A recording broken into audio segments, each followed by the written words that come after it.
Aquarius, to save some time, I already shuffled the cards and laid them out.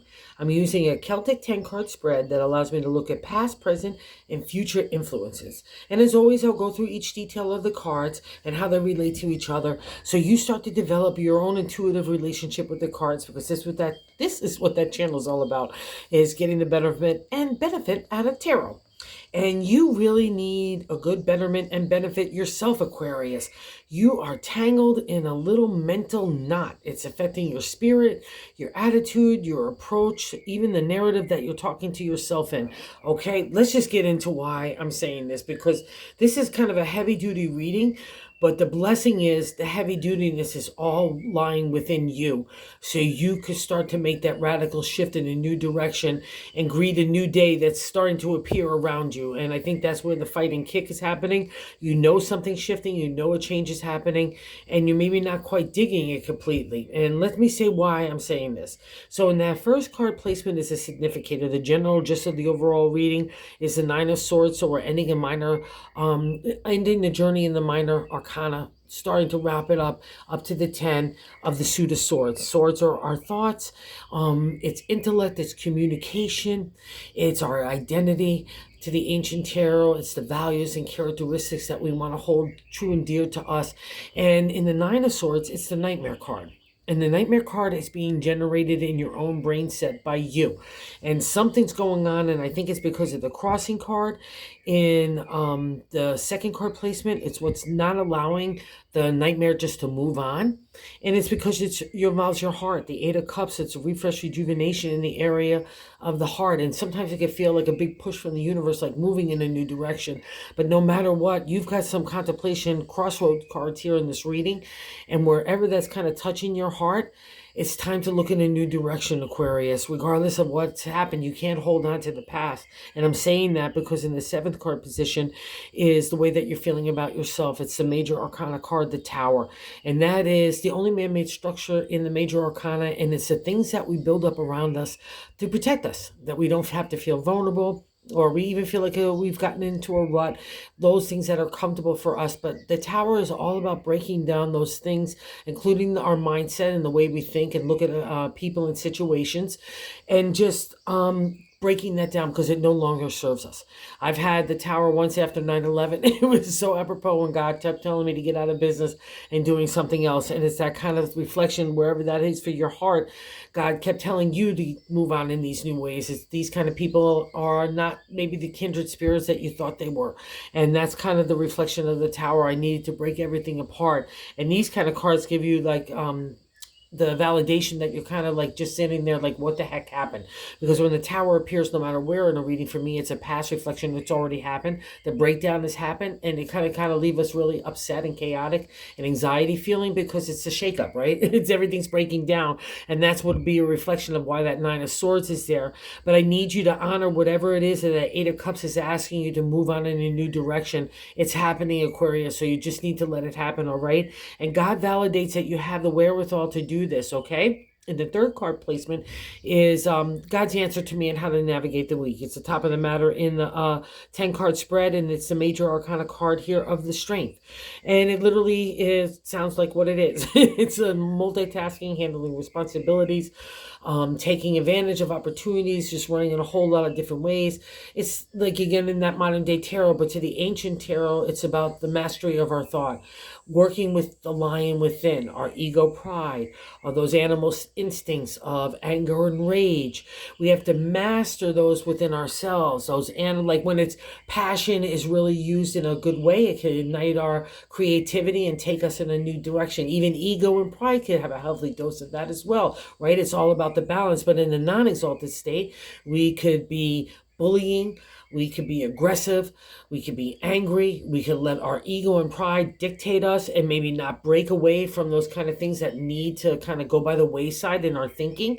That would be a reflection of the Strength. So take a pause this week, Aquarius, and take a reflection as how that Strength card is playing out for you, because that's the mastery of thought. That's what so much of tarot is at the end of the day anyway, because whatever starts in our brain comes out our words and our actions and our approach for the day, right? So the Strength card in that position would say that you've got this. Okay, you've got that mastery of the tongue, most importantly. So, just look at where that's kind of reflecting, because it's sitting on top of the Nine of Swords. So maybe you really, with that ego pride, you want to have an opinion. You want to be justifying what your viewpoint is, or, just whatever that is. Just sometimes silence is its own strength, right? It's its own power. So again, just take a look at that, because there's a lot of kind of friction this week, and it's within you. And I just want to make sure we're getting on that right track here completely, because what you've been through has been some really hard heart stuff, is what the cards are saying. And that maybe leaves us with Aquarius rules tomorrow. It's a non-emotional sign. So having a lot of emotion in a situation can really throw you guys, or all of us, off our balance. And that's what this is. I just need you to get your balance back. It starts with the mind, because that's what the reflection here is. And also recognizing what the heart is telling you in the spirit, okay? And here's a reflection of just the new things that are happening in the fourth card placement, is how it's about base of the matter in the 10 card spread, but I like to say it's a gut feeling. And along with the Tower, that going away of the old ways, the old things, everything. The world is so welcome, because the world is not only a major arcana card, it ends the major arcana. It's the cycle of life. Everything starts all over again, right?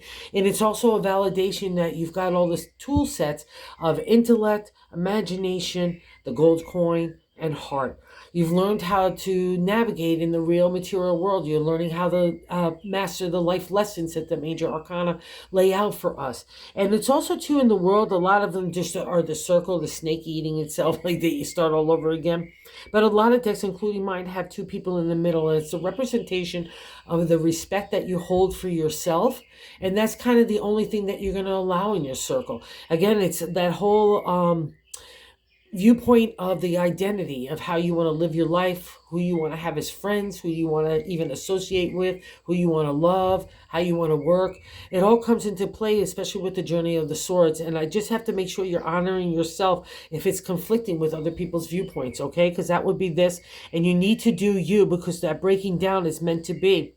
And you're really digging yourself too. This just is so awesome here. And I just want you to kind of go into that vibe this week and not buy into the Nine of Swords of that nightmare card. In the the fifth card position is what's leaving our life. And the High Priestess is here. So we have another major arcana card. So a little major shift here, okay?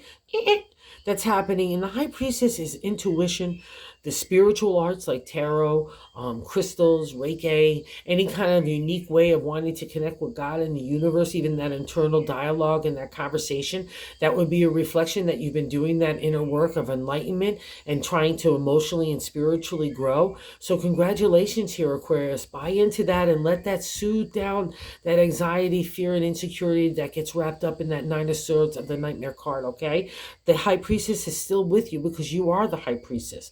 It's a reflection of a kind of I would say an exalted state of Aquarius, because we're trying to blend logic and intuition. How do we live in the material, but live it also in our heart and spirit, right?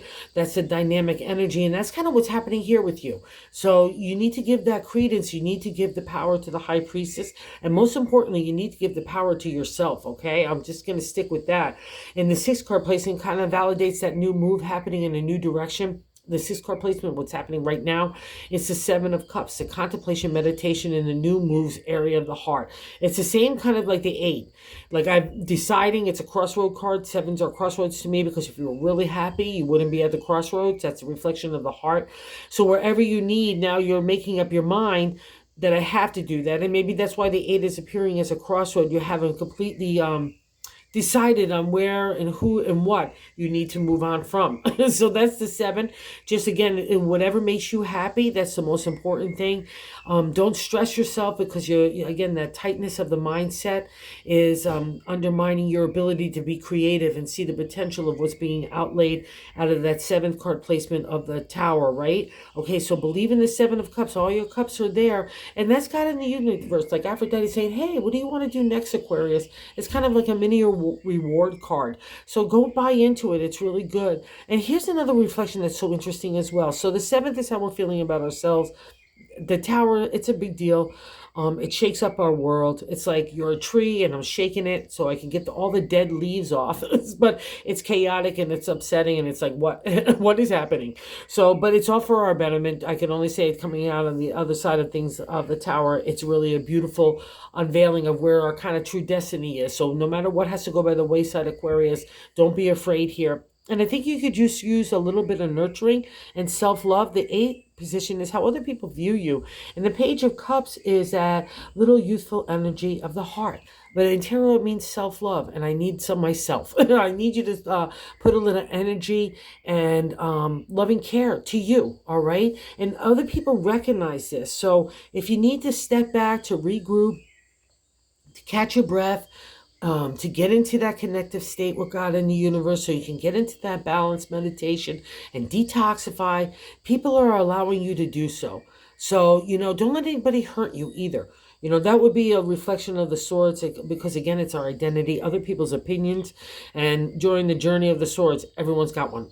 So you're just trying to figure out who you are. That's the whole point of the friction, because it's not going to be the butterflies and unicorns that get you there. But it's taking a really tough toll on you, whatever this kind of dynamic is. In the ninth card position is how our hopes and fears. And the Five of Pentacles is there. And this is kind of another reflection of the mindset to me. The five is good luck in tarot numerology, but in tarot, there's always something to get over to get to the good luck, right? In tarot. So, of course. And in the Pentacles, it's the material world. And mostly this deals with, to me, is money and acknowledgement and accolades, accomplishments. All those things fall under the domain of ego and pride, which we're witnessing here in the Strength card, and probably why God's asking you to kind of kick that dynamic out of your mindset. Because the ironic part about the Five of Pentacles, and to get to the five, and to get to the good luck, is all our pentacles, all we have to do is turn around and change our mind. Change the way we're looking at it, because this is an internal dialogue that's happening within ourselves, that we're not good enough, we don't have enough. And again, because Pentacles, it deals with money, we can even be feeling the tightness of the pocketbook as well, because that's part of the lesson. The more stubborn we are that are not recognizing the change and moving along with God to it, the harder the kind of dynamic of getting the lesson is. And that's what I've learned in the Five of Pentacles. I'm a Taurus, so I've got horns, so I was very stubborn. It took me a long time to realize the benefit of getting out of the Five of Pentacles. And you're coming out of Shadowland, but again, he's wearing those rags. It's because the way we're feeling about stuff. So the whole message this week: get into that balanced state, believe in yourself. And also, too, start with the mindset. Every time you start with a negative thinking, including about other people, not just about yourself, just clear it away. Plant a new garden, Aquarius. You rule our thoughts. So this is your domain, so you should be able to do this, okay? You got to be Johnny Appleseed of positivity right now for your heart and your spirit and your mindset. And that's going to get, the validation in the 10th card, outcome card, the Queen of Wands. That's a reflection of you. The queen is the queen of the creative. She's a lioness. She's a hottie tamale. She's like a warm fire on a cold day. Everyone gravitates to the queen. And it's not because of the way we look. It's because of that self-esteem and inner confidence that comes from having walked the walk and talked the talk. Just like the Nine of Swords, or any of like the Tower, or even encountering the Strength card. Learning those life lessons tempers and changes you into a different individual that gives you off like a vibe or an aura to other people, even just as you're walking around, because it's like that knight that's walking, like, you know what I mean? I've earned this, that it's like that spiritual enlightenment warfare that you've accomplished. And I just really want you to focus on the queen this week, because she's so special, because she's you. All right. And she's there to light your way. She's there to give you the fresh rejuvenation of spirit and creativity. So buy into her. Detangle here. She'll help you find a creative way to do that as well. And I'll also say this, because the bonus card is here. The Seven of Swords. Again, sitting under the Seven of Cups. Wow. Oh, wow. I'll say this, okay? Both mean the contemplation, meditation of new moves. The swords are thoughts, analytical thinking, communication, intellect, intelligence, blah, blah, blah. But the thing about the Seven of Swords, it's a deceiver. If I often find, like, if we need to move in the exalted state in a secretive way as we're maneuvering away from certain people and situations, it helps you do that. It gives you that analytical kind of strategy to make those moves, okay? But also say, in the non-exalted state, we can encounter people in situations that are shady McGady. And if that's been the reflection here because of the crossroads and the hurt heart and the breakdown, if that's happened to you and you know it, Aquarius, move on. Okay, I'm here to give you that proverbial little tap on the head with the cards. Do you, okay? Do what's best for you, because that's what this reading is all about this week. And no wonder you're all tangled up, because you got a big heart and you're caring a lot. But there's something that needs to happen for your betterment now, okay? And that's important, all right? So thank you for visiting the channel. And if you like this content, if you would consider subscribing, we've been reaching other tarot lovers, which is super cool. And thank you to all of you who watch. I just can't be thankful and grateful enough.